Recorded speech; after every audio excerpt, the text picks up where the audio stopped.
Hello everyone, my name is Gaston Crew from Markman Advisors and I'm here with this week's Markman Minute. You can catch all our content on mimesis.law.com under the Intellectual Property tab with all the other great content that Mimesis Law puts out on a daily basis. So for this week's discussion, I wanted to focus on some of the biggest news in the pharmaceutical space and an issue we've covered in the past, and that's the Patent Trial and Appeal Board's decision not to institute two IPRs that were filed against Acorda Therapeutics by Kyle Bass and his hedge fund and related entities. This decision came out just minutes after the market closed on Monday, August 25th. And what happened was the Patent Office, the Trial and Appeal Board, or the three administrative law judges, decided that neither of Bass's petitions against Acorda's patents were going to be instituted, effectively ending those initial challenges. Now, we know that Bass has filed a host of other challenges against over a dozen other patents owned by numerous other pharmaceutical companies, but everybody was really focused on Acorda for a number of reasons. First of all, Acorda, among all the defendants that have been targeted by Bass, was the one that saw the most extreme stock price movement on the day that the IPR petitions were filed. So from that perspective, Acorda has been the company that has suffered the most, so to speak, as a result of Bass's activity.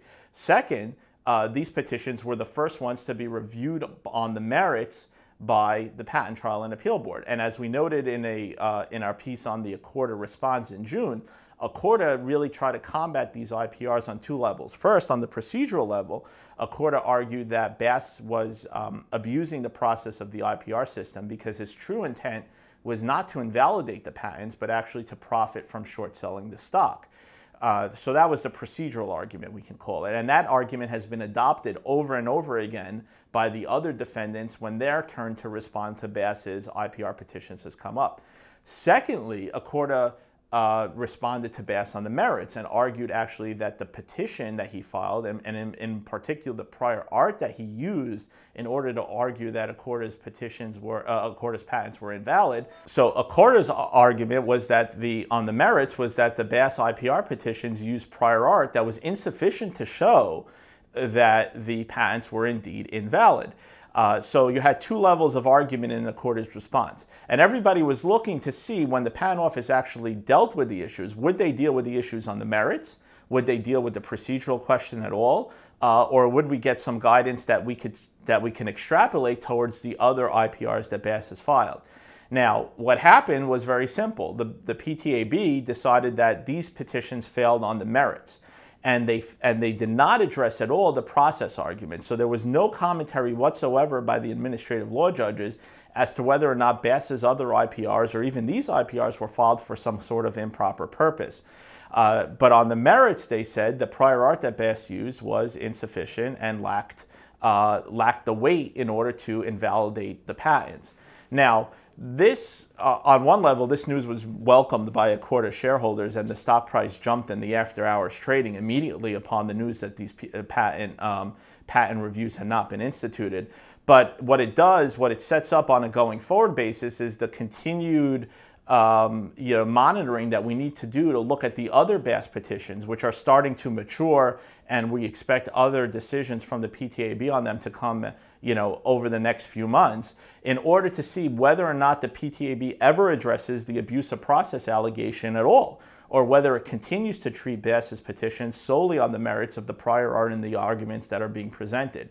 That's going to be obviously something that's very important, and I think the next one where the PTAB may address the abuse of process issues has to do with the Celgene IPR, where Celgene actually argued that Bass should be sanctioned for first trying to get a settlement out of Celgene before filing, and then filing his IPR for this allegedly improper purpose of short selling.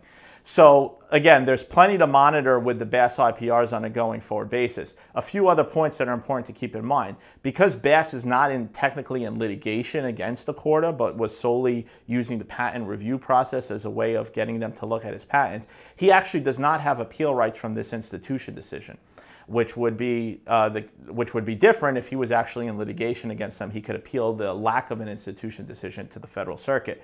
But what Bass can do is decide to find additional prior art or bulk up the prior art that he's already tried to use and address the issues that the Patent Office felt was lacking in the petitions he's already filed and refile these petitions against Accorda. So Accorda is not necessarily out of the woods yet vis-a-vis Bass. They've won round one. And I think more importantly, it was very telling that just yesterday, at the same time, within hours of these decisions, coming out and showing Bass that his first petitions had failed, he filed 3 other petitions. So clearly that's a signal of intent that Bass is going to continue his assault on the pharmaceutical industry and is prepared not only to deal with the occasional setback, but really to pursue this to the end, which is to try to demonstrate that pharmaceutical patents help drive up drug prices and overly inflate the stock values of the company, of the companies that use those patents to protect those profits. That's it for this week's Markman Minute. Again, I'm Gaston Krug from Markman Advisors. Thanks for listening. See you next time. FTX has also gotten involved in a number of other deals over the years, but they really all stem from the model of going to large technology companies that are like